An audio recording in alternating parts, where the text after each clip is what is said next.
Bonjour à tous, bonjour Cédric. Bonjour Guillaume, bonjour à tous. Ravi de vous retrouver sur le plateau de Le Turf TV. Direction Vincennes dimanche, non pas pour étudier la clôture du Grand National du Trot en guise de Quintet Plus. Hélas, ils ne seront que 9 compétiteurs.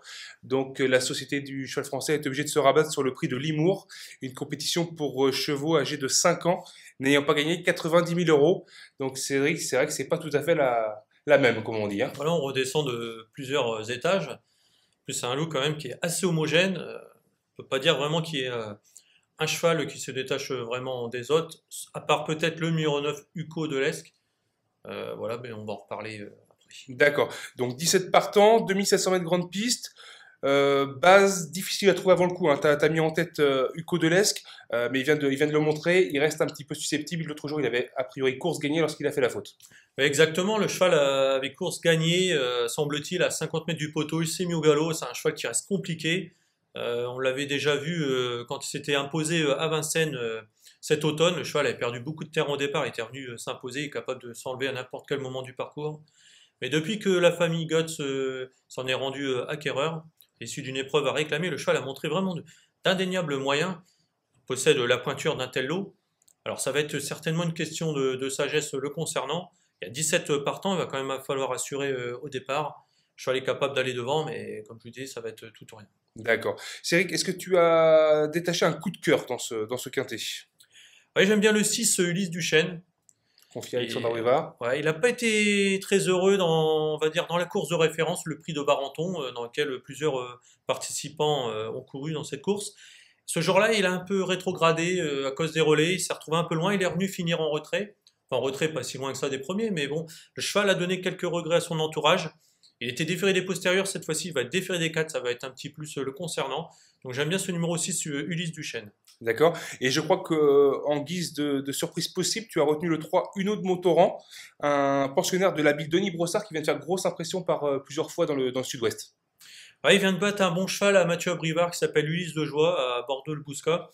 Il faisait une belle ligne droite ce jour-là, c'est un cheval estimé par son entourage.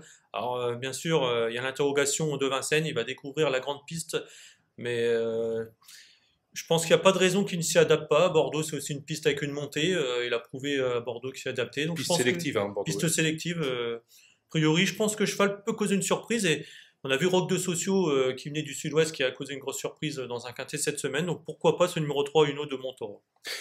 Cédric, c'est une course qui avant le coup semble ouverte. Est-ce qu'on peut se hasarder à retirer un cheval avant le coup? Ça paraît quand même compliqué trouver des interdits dans cette épreuve. Même un cheval comme Ultramossa ou Univers Gascon pourrait pourquoi prendre une 5e place à grosse cote. Donc j'éviterai de prendre un interdit dans cette épreuve. D'accord. Donc on se penche sur ta sélection. Donc tu as détaché le 9 comme tu nous en as parlé tout à l'heure, c'est Hugo Delesque.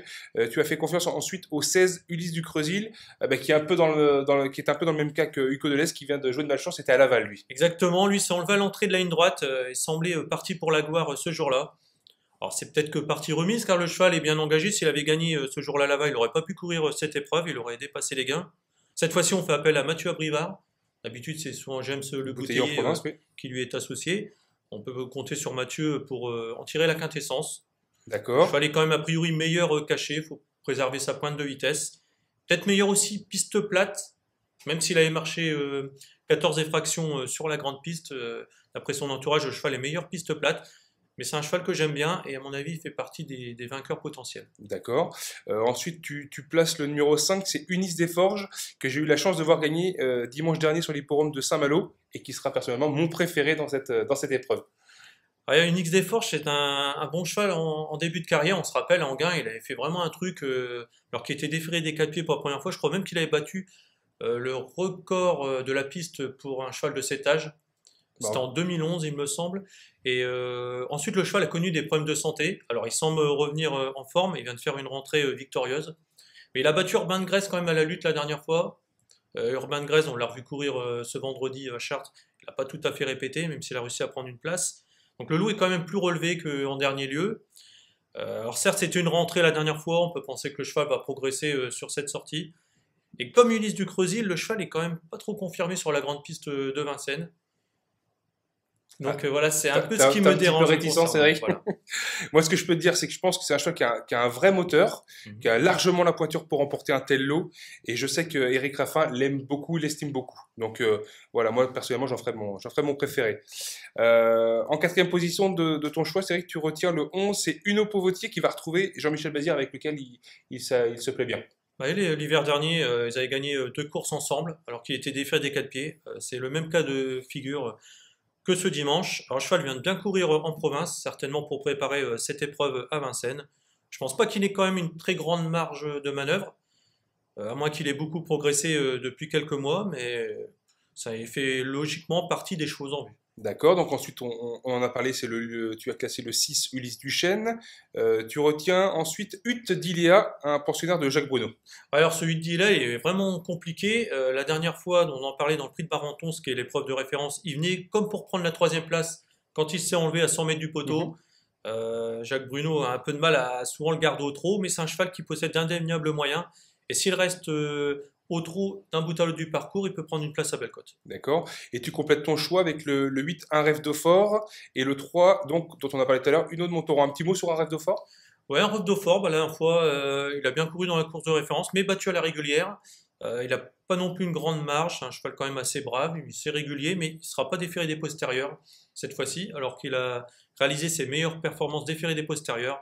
C'est un petit hic, mais on peut lui faire quand même confiance pour une 3, 4e, 5e place. D'accord, donc Uno de Montauran, on l'a dit, hein, donc belle impression dans le sud-ouest à plusieurs reprises ces derniers temps. Cédric, un conseil de jeu avant l'heure? Alors comme conseil de jeu, on peut peut-être se laisser tenter par un multi avec mes 6 premiers chevaux, à savoir le 9, le 16, le 5, le 11, le 6 et le 10, pour pimenter un petit peu les rapports, le 10 UDLA, et aussi peut-être un quintet avec mes 8 chevaux, mais c'est quand même assez risqué car la course est quand même très ouverte et il est difficile de détacher des bases, même si moi je vous conseille le 9 et le 16. D'accord. Bon, en tout cas, un quintet qui restera pas dans les annales hein, avant le coup. Hein. Non, bah dommage qu'il n'y ait pas assez de partants dans la clôture du GNT. Ça gâche un petit peu la fête de dimanche. En tout cas, espérons qu'il y ait du beau temps, pas comme une année avec Rapide Lebel. Ah oui, ça va être une journée un peu mémorable. Cédric, merci beaucoup. À très bientôt. Bonjour à tous. Au revoir.